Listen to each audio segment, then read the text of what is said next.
ಇನ್ನು 10 ಗಂಟೆಯಿಂದ news first ನಲ್ಲೂ ಕೂಡ ಆರ್ಥಿಕ ತಜ್ಞರಿರ್ತಾರೆ. ಸೊ ಈ ಬಗ್ಗೆ ವಿಶ್ಲೇಷಣೆ ಆರಂಭವಾಗುತ್ತೆ. ಬಜೆಟ್ನ ಲೈವ್ ಅನ್ನ ನ್ಯೂಸ್ ಫಸ್ಟ್ ನಲ್ಲಿ ನೀವು ಗಮನಿಸಬಹುದಾಗಿದೆ. ಇನ್ನು ಕೇಂದ್ರದ ಬಜೆಟ್ ಮೇಲೆ ರಾಜ್ಯಕ್ಕೂ ಹಲವು ನಿರೀಕ್ಷೆಗಳಿದಾವೆ. ಇದು ಸಹಜ ಕೂಡ. ಯಾವುದಾದ್ರೂ ಸಂದರ್ಭದಲ್ಲಿ ಕೇಂದ್ರದ ಬಜೆಟ್ ಮಂಡನೆ ಆಗ್ತಾ ಇದೆ ಅಂತಂದ್ರೆ ಪ್ರತಿ ರಾಜ್ಯನೂ ಕೂಡ ಒಂದಿಷ್ಟು ಎಕ್ಸ್ಪೆಕ್ಟೇಷನ್ಸ್ ಗಳನ್ನ ಇಟ್ಕೊಂಡಿರುತ್ತೆ. ಅದೇ ರೀತಿಯಾಗಿ ಕರ್ನಾಟಕ ಕೂಡ. ಈಗ ರಾಜ್ಯದಲ್ಲಿ ಹಲವು ಯೋಜನೆಗಳಿಗೆ ಹಣ ಸಿಗಬಹುದು ಅನ್ನುವಂತ ನಿರೀಕ್ಷೆ ಇದೆ. ಕೇಂದ್ರ ಬಜೆಟ್ನಲ್ಲಿ ಅನುದಾನ ಮೀಸಲಿನ ನಿರೀಕ್ಷೆಯನ್ನ ಇಟ್ಕೊಂಡಿದೆ ರಾಜ್ಯ. ಈಗಾಗಲೇ ಘೋಷಿಸಿರುವಂತಹ ಯೋಜನೆ ಹಣ ಸಿಗಬಹುದಾ ಅನ್ನುವಂತಹ ಕುತೂಹಲ ಕೂಡ ಇದೆ. ಮತ್ತಷ್ಟು ಡೀಟೇಲ್ಸ್ ಚಂದ್ರಮೋಹನ್ ನೀಡ್ತಾರೆ. ಚಂದ್ರಮೋಹನ್, ಇದು ಸಹಜ. ಕೇಂದ್ರ ಬಜೆಟ್ ಮಂಡನೆ ಆಗ್ತಿದೆ ಅಂತಂದ್ರೆ ಆಯಾ ರಾಜ್ಯಗಳು ಎಕ್ಸ್ಪೆಕ್ಟೇಷನ್ಸ್ ಗಳನ್ನು ಕೂಡ ಇಟ್ಕೊಂಡಿರ್ತಾರೆ. ಕರ್ನಾಟಕ ಕೂಡ ಹೊರತಾಗಿಲ್ಲ. ಇನ್ನು ಕರ್ನಾಟಕದ ನಿರೀಕ್ಷೆಗಳು ಏನೆಲ್ಲ ಪಾಸಿಬಿಲಿಟೀಸ್ ಇದೆ? ಹೌದು ಸುಬ್ಬ, ಈಗ ಕೇಂದ್ರ ಸರ್ಕಾರದ ಬಜೆಟ್ ಮತ್ತು ಇದು ಕೇಂದ್ರ ಸರ್ಕಾರದ ಖರ್ಚು ಮತ್ತು ವೆಚ್ಚವನ್ನು ಒಳಗೊಂಡಿರ್ತಕ್ಕಂಥ ಬಜೆಟ್. ಈಗ ಮುಖ್ಯವಾಗಿ ರಾಜ್ಯಗಳಿಗೆ ಅಂತಾನೆ ಯಾವುದೇ ಘೋಷಣೆಗಳನ್ನು ಮಾಡ್ತಕ್ಕಂಥ ಸಾಧ್ಯತೆಗಳು ಕಡಿಮೆ ಆದರೂ ಕೂಡ ಕೆಲವೊಂದು ಸಂದರ್ಭದಲ್ಲಿ ಘೋಷಣೆಗಳನ್ನು ಮಾಡಿದಂಥ ನಿದರ್ಶನ ಇದೆ. ಈಗ ಕಳೆದ ಬಜೆಟ್ನಲ್ಲೂ ಕೂಡ ನಿರ್ಮಲಾ ಸೀತಾರಾಮನ್ ಅವರು ಮಧ್ಯ ಕರ್ನಾಟಕ ಭಾಗಕ್ಕೆ ಭದ್ರಾ ಮೇಲ್ದಂಡೆ ಯೋಜನೆಗಾಗಿನೇ 6,300 ಕೋಟಿ ರೂಪಾಯಿ ಹಣವನ್ನು ನೀಡೋದಾಗಿ ಘೋಷಣೆಯನ್ನು ಮಾಡಿದರು. ಆದರೆ ಆ ಬಳಿಕ ಕೆಲವೊಂದು ಬೆಳವಣಿಗೆಗಳ ಕಾರಣದಿಂದಾಗಿ ಕೇಂದ್ರ ಸರ್ಕಾರ 6,300 ಕೋಟಿ ರೂಪಾಯಿ ಹಣವನ್ನು ಭದ್ರಾ ಮೇಲ್ದಂಡೆ ಯೋಜನೆಗೆ ಇನ್ನೂ ಕೂಡ ನೀಡಿಲ್ಲ ಅಂತೇಳಿ ಈಗ ಕರ್ನಾಟಕ ತನ್ನ ವಿರೋಧವನ್ನು ಆಕ್ರೋಶವನ್ನು ವ್ಯಕ್ತಪಡಿಸ್ತಾ ಇದೆ. ಈ ಕಾರಣಕ್ಕಾಗಿ ಈಗ ಈ ಕಳೆದ ಬಜೆಟ್ನಲ್ಲಿ ಘೋಷಣೆ ಮಾಡಿದಂಥ ಯೋಜನೆ ಬಗ್ಗೆ ಈ ಬಾರಿಯ ಬಜೆಟ್ನಲ್ಲಿ ಏನಾದರೂ ಕೂಡ ಮತ್ತೆ ನಿರ್ಮಲಾ ಸೀತಾರಾಮನ್ ಅವರು ಪ್ರಸ್ತಾಪವನ್ನು ಮಾಡ್ತಾರಾ ಹೇಗೆ ಅನ್ನೋದ್ರ ಬಗ್ಗೆ ಕುತೂಹಲ ಇದೆ. ಮುಖ್ಯವಾಗಿ ಕರ್ನಾಟಕದಲ್ಲೂ ಕೂಡ ಕೇಂದ್ರ ಸರ್ಕಾರದ ಕೆಲವೊಂದು ಸಂಸ್ಥೆಗಳನ್ನು ತೆರಿಬೇಕು ಅನ್ನೋ ಒಂದು ಬೇಡಿಕೆ ಕೂಡ ಇದೆ. ಮುಖ್ಯವಾಗಿ ಕೇಂದ್ರದ ಆರೋಗ್ಯ ಇಲಾಖೆಯ ಏಮ್ಸ್ ಅನ್ನ ರಾಯಚೂರು ಜಿಲ್ಲೆಯಲ್ಲಿ ತೆರಿಬೇಕು ಅಂತೇಳಿ ಈಗ ಕರ್ನಾಟಕದ ಮುಖ್ಯಮಂತ್ರಿ ಸಿದ್ದರಾಮಯ್ಯನವರು ಕೂಡ ಕೇಂದ್ರ ಹಣಕಾಸು ಸಚಿವ ನಿರ್ಮಲಾ ಸೀತಾರಾಮನ್ ಅವರಿಗೆ ಪತ್ರ ಬರೆದು ಮನವಿಯನ್ನು ಮಾಡಿದ್ದಾರೆ. ಈ ಹಿಂದಿದ್ದಲೂ ಕೂಡ ಉತ್ತರ ಕರ್ನಾಟಕ ಭಾಗದಲ್ಲಿ, ಹೈದರಾಬಾದ್ ಕರ್ನಾಟಕ ಭಾಗದಲ್ಲಿ ಏಮ್ಸ್ ಅನ್ನ ತೆರಿಬೇಕು ಅನ್ನೋ ಒಂದು ಬೇಡಿಕೆ ಇದೆ. ಹೀಗಾಗಿ ಆ ಒಂದು ಬೇಡಿಕೆ ಬಗ್ಗೆ ಏನಾದರೂ ಕೂಡ ಇವತ್ತು ಬಜೆಟ್ನಲ್ಲಿ ಘೋಷಣೆಯನ್ನು ಮಾಡ್ತಾರಾ ಹೇಗೆ ಅನ್ನೋದ್ರ ಬಗ್ಗೆ ಕುತೂಹಲ ಇದೆ. ಮತ್ತು ಕರ್ನಾಟಕದಲ್ಲಿ ಕೇಂದ್ರ ಸರ್ಕಾರದ ಕೆಲವೊಂದು ಸಂಸ್ಥೆಗಳಿವೆ. ಆ ಸಂಸ್ಥೆಗಳಿಗೂ ಕೂಡ ಅನುದಾನವನ್ನು ಹಂಚಿಕೆಯನ್ನು ಮಾಡಬೇಕಾಗಿದೆ. ಹೀಗಾಗಿ ಆ ಸಂಸ್ಥೆಗಳಿಗೆ ಎಷ್ಟು ಪ್ರಮಾಣದ ಅನುದಾನವನ್ನು ನಿರ್ಮಲಾ ಸೀತಾರಾಮನ್ ನೀಡ್ತಾರೆ ಏನು ಅನ್ನೋದ್ರ ಬಗ್ಗೆ ಕುತೂಹಲ ಇದೆ. ಇನ್ನು ಬೆಂಗಳೂರು ಮೆಟ್ರೋಗೂ ಕೂಡ ಕೇಂದ್ರ ಸರ್ಕಾರ ಅನುದಾನವನ್ನು ನೀಡಬೇಕಾಗಿದೆ. ಜೊತೆಗೆ ಬೆಂಗಳೂರಿನ ಸಬ್ಬರ್ಬನ್ ರೈಲ್ಗೂ ಕೂಡ ಕೇಂದ್ರ ಸರ್ಕಾರ ಅನುದಾನವನ್ನು ನೀಡಬೇಕು. ಬೆಂಗಳೂರು ಮೆಟ್ರೋ ಮತ್ತು ಬೆಂಗಳೂರು ಸಬ್ಬರ್ಬನ್ ಈ ಎರಡೂ ಯೋಜನೆಗಳನ್ನು ಕೂಡ ಕೇಂದ್ರ ಮತ್ತು ರಾಜ್ಯ ಸರ್ಕಾರಗಳು ಜಂಟಿಯಾಗಿ ಜಾರಿಗೊಳಿಸ್ತಾ ಇರತಕ್ಕಂಥ ಯೋಜನೆಗಳು. ಹೀಗಾಗಿ ಇವಾಗ ಕೇಂದ್ರ ಸರ್ಕಾರದ ಪಾಲನ್ನು ಕೂಡ ಈಗ ಬಜೆಟ್ನಲ್ಲೇ ಹಂಚಿಕೆಯನ್ನು ಮಾಡಬೇಕಾಗುತ್ತೆ. ಈಗ ಮೆಟ್ರೋವನ್ನು ಕೂಡ ಬೆಂಗಳೂರಿನಲ್ಲಿ ವಿಸ್ತರಣೆಯನ್ನು ಮಾಡಲಾಗ್ತಾ ಇದೆ. ಬೇರೆ ಬೇರೆ ಹೊಸ ಮಾರ್ಗಗಳಿಗೆ ವಿಸ್ತರಣೆಯನ್ನು ಮಾಡಲಾಗ್ತಾ ಇದೆ. ಆ ಹೊಸ ಮಾರ್ಗಗಳ ಕಾಮಗಾರಿಗಳನ್ನು ಕೈಗೊಳ್ಳಲಿಕ್ಕೆ ಮತ್ತು ವಿಸ್ತರಣೆಗೂ ಕೂಡ ಈಗ ಕೇಂದ್ರ ಸರ್ಕಾರ ಹಣವನ್ನು ಹಂಚಿಕೆಯನ್ನು ಮಾಡಬೇಕಾಗುತ್ತೆ. ಜೊತೆಗೆ ಈಗ ಮುಖ್ಯವಾಗಿ PM ಫಸಲ್ ಬಿಮಾ ಯೋಜನೆಯನ್ನು ಕೇಂದ್ರ ಸರ್ಕಾರ ಜಾರಿಗೊಳಿಸಿದೆ. ಅಂದರೆ ಹವಾಮಾನ ವೈಪರೀತ್ಯದಿಂದ ಅಥವಾ ಬೇರೆ ಇನ್ಯಾವುದಾದ್ರೂ ಕಾರಣದಿಂದ ಬೆಳೆ ನಷ್ಟ ಆದಂಥ ಸಂದರ್ಭದಲ್ಲಿ ರೈತರಿಗೆ ಬೆಳೆ ವಿಮೆ ಹಣ ಸಿಗುವಂತೆ ಈ ಫಸಲ್ ಬಿಮಾ ಯೋಜನೆಯನ್ನು ಜಾರಿಗೆ ತರಲಾಗಿದೆ. ಆದರೆ ಹವಾಮಾನ ವೈಪರೀತ್ಯ ಸಂಭವಿಸಿದಂಥ ಸಂದರ್ಭದಲ್ಲಿ ಮತ್ತು ಬೆಳೆ ನಷ್ಟ ಸಂಭವಿಸಿದಂಥ ಸಂದರ್ಭದಲ್ಲೂ ಕೂಡ ರೈತರಿಗೆ ಸರಿಯಾಗಿ ಬೆಳೆ ವಿಮೆ ಹಣ ಸಿಗ್ತಾ ಇಲ್ಲತಕ್ಕಂಥ ಅಸಮಾಧಾನ ಇದೆ.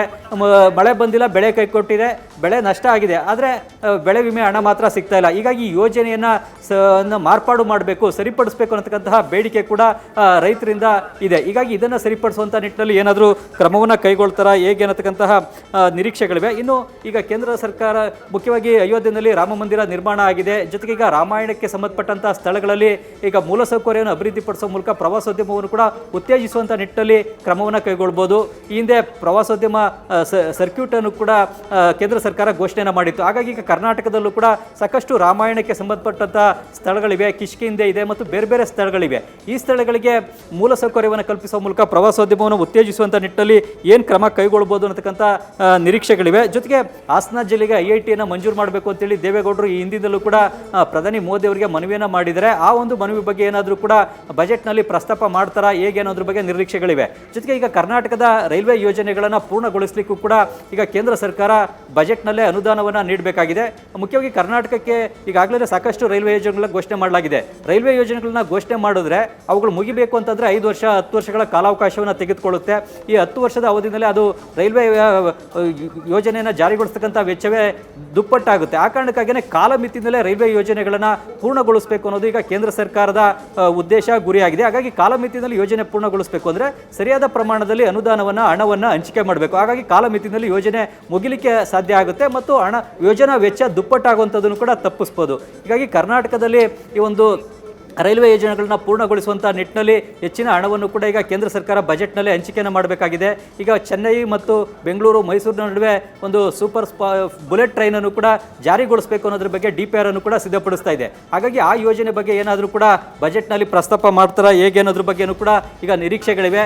ಈ ಹಿಂದಿನ ಬಜೆಟ್ನಲ್ಲೇ ಅರುಣ್ ಜೇಟ್ಲಿ ಅವರನ್ನೇ ಕರ್ನಾಟಕದ ತುಮಕೂರಿಗೆ ಕೈಗಾರಿಕಾ ಟೌನ್ಶಿಪ್ ಅನ್ನು ಘೋಷಣೆ ಮಾಡಿದ್ರು, ಇಂಡಸ್ಟ್ರಿಯಲ್ ಸ್ಮಾರ್ಟ್ ಸಿಟಿಯನ್ನು ಕೂಡ ಘೋಷಣೆ ಮಾಡಿದ್ರು. ಹಾಗಾಗಿ ಆ ಒಂದು ಯೋಜನೆಗಳ ಬಗ್ಗೆ ಏನು ಘೋಷಣೆ ಮಾಡ್ತಾರೆ ಅನ್ನೋದ್ರ ಬಗ್ಗೆನೂ ಕೂಡ ನಿರೀಕ್ಷೆಗಳಿವೆ. ಕರ್ನಾಟಕದಲ್ಲಿ ಈಗ ಉತ್ತರ ಪ್ರದೇಶ ಮತ್ತು ಉತ್ತರ ಭಾರತದ ಭಾಗದಲ್ಲಿ ಸಾಕಷ್ಟು ಎಕ್ಸ್ಪ್ರೆಸ್ ವೇಗಳನ್ನು ನಿರ್ಮಾಣ ಮಾಡಲಾಗಿದೆ. ಈಗ ಬೆಂಗಳೂರು ಮೈಸೂರು ನಡುವೆನೂ ಕೂಡ ಎಕ್ಸ್ಪ್ರೆಸ್ ವೇ ನಿರ್ಮಾಣ ಆಗಿದೆ. ಹಾಗಾಗಿ ಅದೇ ರೀತಿಯಲ್ಲಿ ಈಗ ಬೇರೆ ಭಾಗದಲ್ಲೂ ಕೂಡ ಕರ್ನಾಟಕದಲ್ಲಿ ಎಕ್ಸ್ಪ್ರೆಸ್ ವೇಗಳ ನಿರ್ಮಾಣಕ್ಕೆ ಏನಾದರೂ ಕೂಡ ಕೇಂದ್ರ ಸರ್ಕಾರ ಬಜೆಟ್ನಲ್ಲಿ ಘೋಷಣೆಯನ್ನು ಮಾಡುತ್ತಾ ಮತ್ತು ಕರ್ನಾಟಕದ ಹೆದ್ದಾರಿಗಳ ಅಭಿವೃದ್ಧಿಗೆ ಎಷ್ಟು ಹಣವನ್ನು ಹಂಚಿಕೆ ಮಾಡುತ್ತೆ, ಏನು ಕ್ರಮವನ್ನು ಕೈಗೊಳ್ಳುತ್ತೆ ಅನ್ನೋದ್ರ ಬಗ್ಗೆನೂ ಕೂಡ ಕುತೂಹಲ ಮತ್ತು ನಿರೀಕ್ಷೆಗಳು ಇವೆ. ಸಭಾ ರೈಟ್ ಚಂದ್ರಮೋಹನ್, ಧನ್ಯವಾದ ಡೀಟೇಲ್ಸ್ಗಾಗಿ. 6ನೇ ಬಾರಿಗೆ ಕೇಂದ್ರ ಹಣಕಾಸು ಸಚಿವೆ ನಿರ್ಮಲಾ ಸೀತಾರಾಮನ್ ಅವರು ಬಜೆಟ್ ಅನ್ನ ಮಂಡನೆ ಮಾಡಲಿದ್ದಾರೆ. ಬೆಳಗ್ಗೆ 11 ಗಂಟೆಯಿಂದ ಬಜೆಟ್ ಓದೋದಕ್ಕೆ ಆರಂಭ ಮಾಡ್ತಾರೆ.